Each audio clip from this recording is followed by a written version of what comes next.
Welcome to Wrestling with Heart, a podcast looking at pro wrestlers giving back to their community.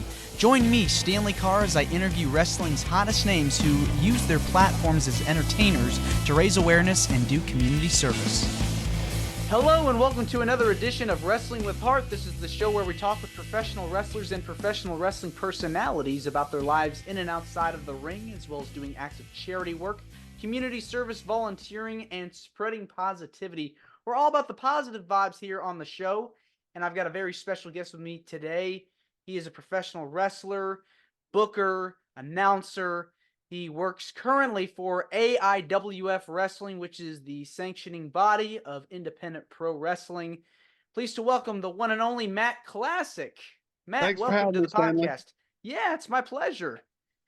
So we'll get into it. Tell me about your background and upbringing. Where are you from? Well, I was born in Gastonia, North Carolina. That's right outside Charlotte, but I've lived in Greensboro the past 20 years. Wow. North Carolina is a big wrestling town. A lot of people come through the area. Oh, Huge yeah. territory.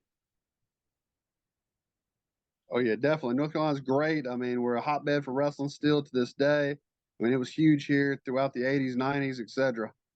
Yeah. Were you at WrestleCade last year? I haven't been to WrestleCade in a couple years, but my good friends Tracy and Brian run it, and it's an awesome event.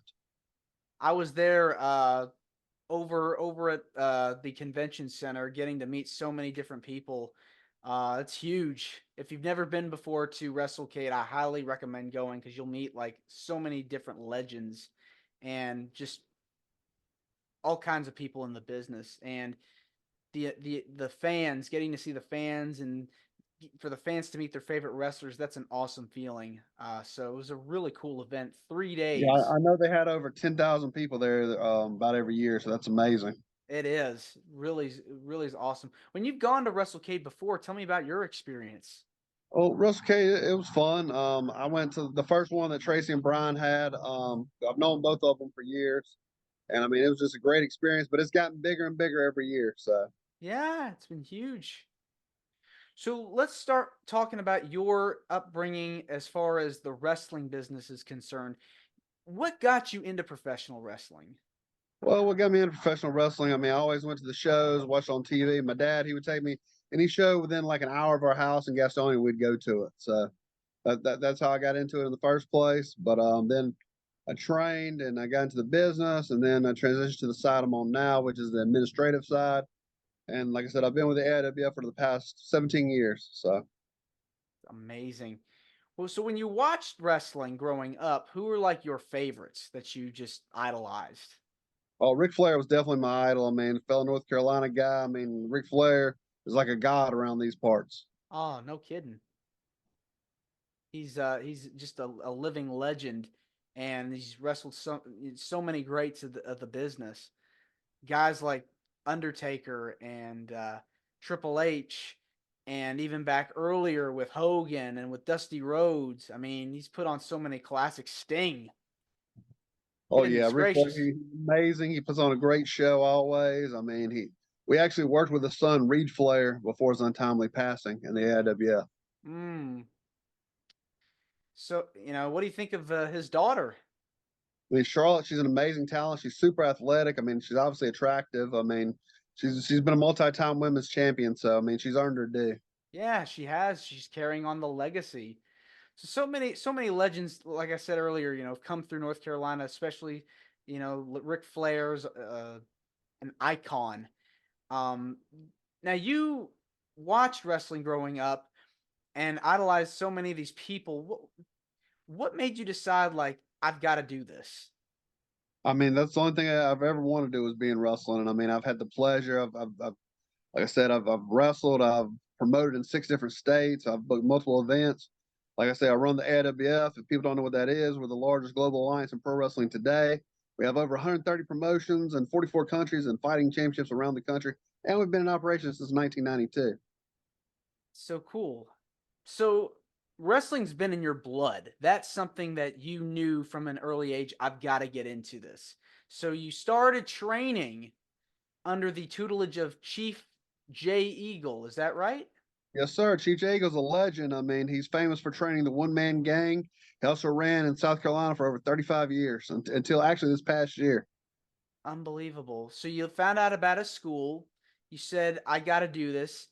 How was Well, that? How? I already knew Mr. Eagle because I'd been to his shows and I'd helped out and whatever. And so I said, hey, I started training somewhere else. It didn't work out so well. So I went to Mr. Eagle and, he trained me. And I mean, it was a great learning experience. What happened in the beginning? You said you went somewhere else. Did it just you, what happened? I mean, it just didn't fit me where I went. I mean, they're good guys. I made good friends there, but it didn't fit me. And I mean, well, you have to fit where you're going to go. So I'll say that. So you started up with Jay Eagle, Chief Jay Eagle. He Yeah, trained great. you. Yeah.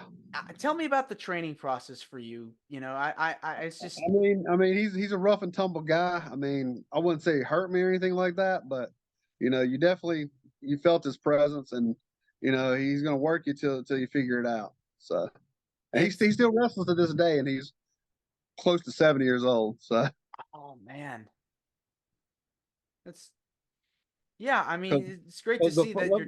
let me tell you this funny story about him real Yeah, quick. yeah, yeah, yeah.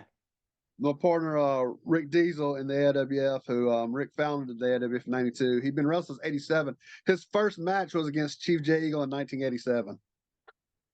That's funny. That's so cool. So you learn from him. It's not easy becoming a wrestler. Yet it just requires so much discipline and conditioning and all these different things that you have to go through. What was your experience like?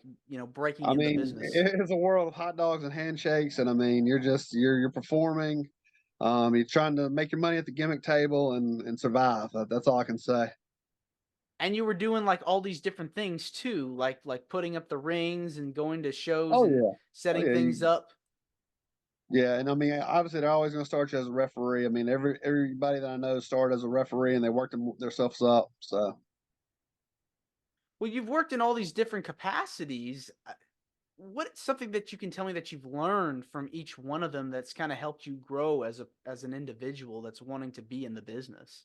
I mean, until I ran a show, I did not know like how stressful it was to actually put on a show. And I personally ran shows in 6 states at this point. So like, but you have to know your market. You have to like know your fans. Marketing, advertising is your biggest thing.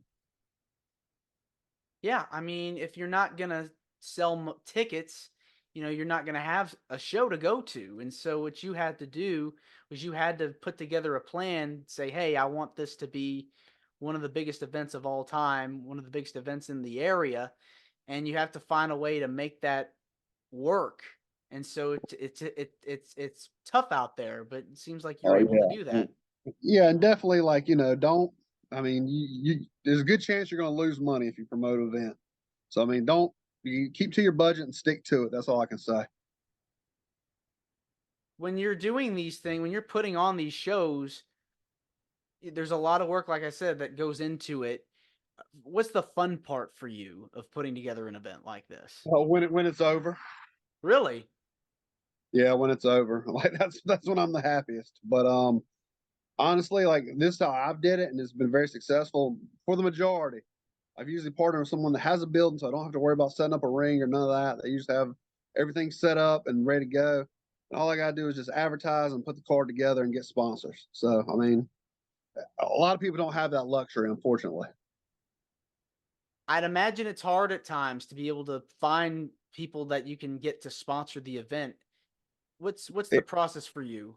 oh, it definitely is. I mean, my best way to do it, like, if I'm not living there locally, I get the local promoter to go out and I kind of give them some headway if they've not did a lot. But a lot of the ones I worked with have did this quite a while, even longer than me. So they know who to talk to in town. And I mean, I would rather have $10, $20 sponsorships than $100 sponsorship. So I mean, you got to kind of shoot your bar low.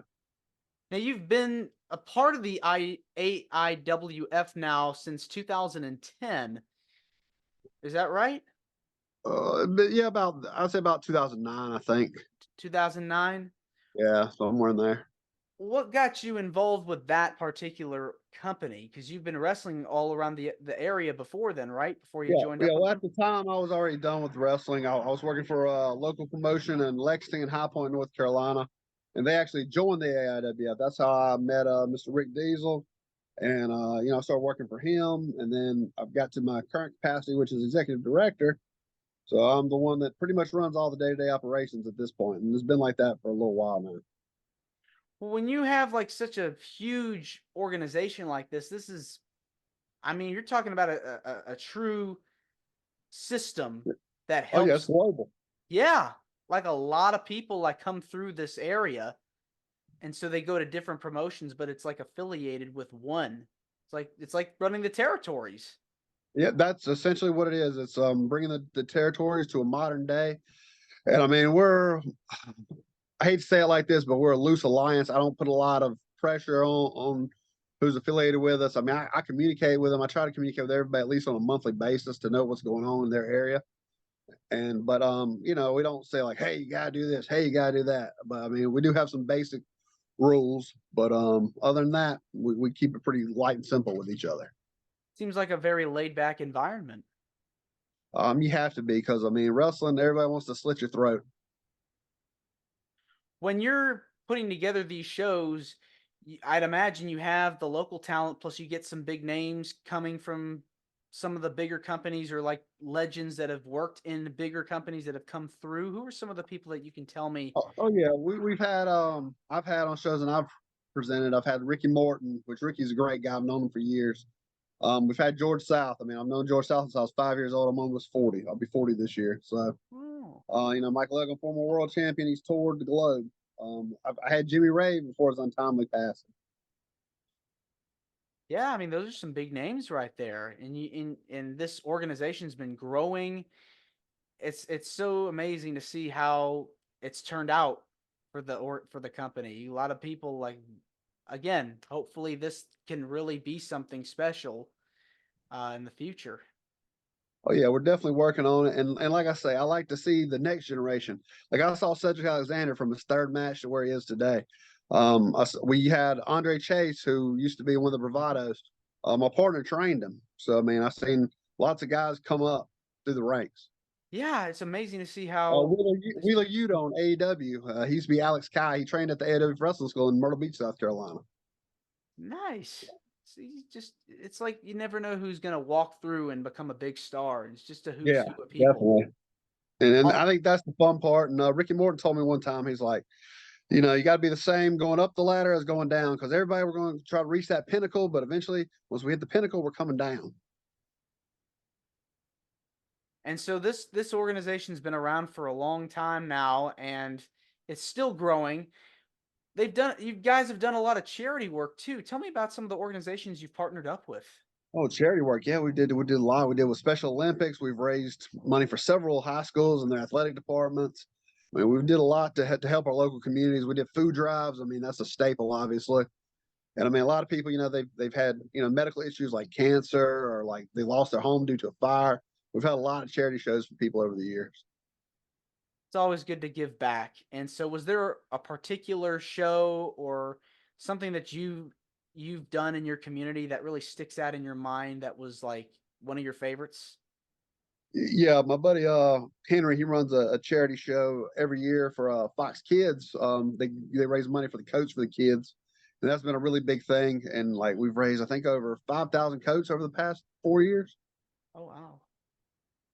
That's pretty neat. I mean, it seems like a lot of the kids that unfortunately can't afford nice clothes, nice coats like that were able to have that. Yeah, it's definitely helpful. And like I said, we partnered with the local Fox News, and it did very well. And like I said, Henry, that's who I was actually working with before when he joined the AIWF. That's how I got involved because I'd worked for him for about 2 years prior to that. Yeah. Any chance we'll see you in the ring at one of the shows? No, I'm done with that part of my life, and I mean I'm running these shows, and I mean we're being as successful as possible, and we're always ever expanding and growing, and we're doing well overall. Yeah, definitely seems like you are. Why do you feel passionate about giving back to your community? I mean, your community is where you live, and I mean, you never know when you're going to need that helping hand back. And I mean, I'm going to talk about my personal life a little bit here. My personal life, I'm in the mental health sector, so I deal with a lot of like VA housing and VA mental health, and also autism, Down syndrome, et cetera, et cetera. And me and my wife actually have a nonprofit, ABA, which we deal mostly with autism. Um, and so we did very well, and it's provided well for us. But it's also we've given back, and I've seen people like that weren't talking start talking, and like that's amazing to me. It's definitely like eye-opening too.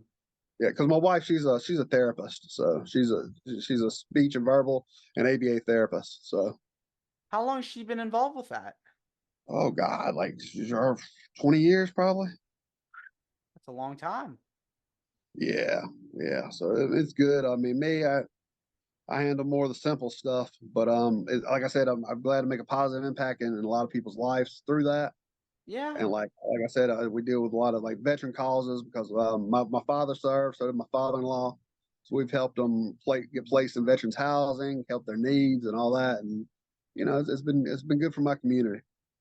Well, definitely seems like you have made a positive impact, and I'm sure like a lot of the kids that you're working with at that organization, they really take a liking to you. Yeah, and that's the thing too. We gave a lot of wrestling tickets out to like service organizations for the veterans. We get a lot for like the mental health groups, like for like the local day groups and local like calls like Easter Seals and all that. And they love it. We had about 100 one time at a show, and they loved it. They That's yeah, it was that's so awesome. cool. It's really important that you're able to keep going and be able to give back. And so Yeah, this has because been you do, wonderful. like I said, you never know when you're going to need help, and I mean, you form a lot of meaningful relationships by helping people out, and it's just it's good for your community because I mean, I like where I live in Greensboro, but it can be rough here. Mm. Yeah, it's just you never know what tomorrow is going to bring, and it's And always like you never important. know if you're not going to wake up or not. Because I've had that. I honestly I've had that happen a lot in the past month. I've had guys just they went to sleep and they didn't wake up. And they were close to my age or maybe a few years older, and like, they just didn't wake up. Really? Yeah, Francisco Ciazzo. I don't know if you saw him passing. Down in Florida. He's 48 years old. He passed away in Yeah, his sleeper.